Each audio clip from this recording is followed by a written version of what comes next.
हाय दोस्तों, राधे राधे। आप लोग को नवरात्रि की हार्दिक शुभकामनाएं। दोस्तों, हमारा जो है परिवार यूट्यूब वाले सब हैं, आप लोग को बहुत खुशी दिल से आप शुभकामनाएं देती हूँ। और आप आज का पहला दिन है, आप सबको मालूम ही है माता रानी का। पचरा गाऊंगे, आप लोग को जरूर पसंद आएगा। दोस्तों, आप कमेंट में बताइए कैसा लगा।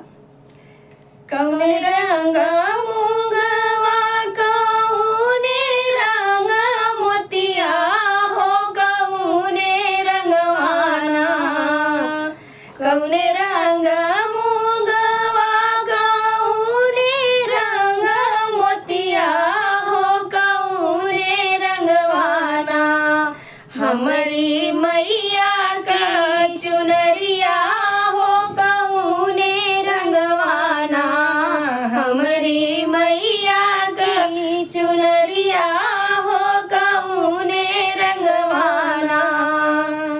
लाल रंग मूंगवा सफेद रंग मोतिया हो, कि लाल रंगवाना।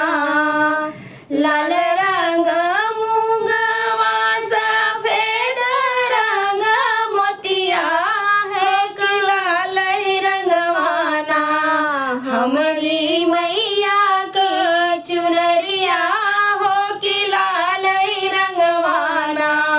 हमारी मैया का चुनरिया हो, कि लाल रंगवाना।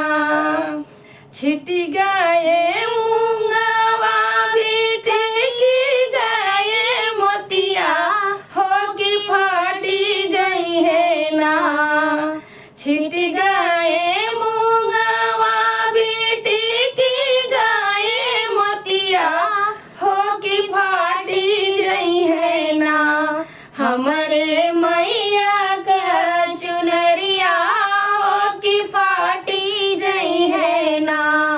हमारे मैया का चुनरिया हो, कि फाटी जई है ना।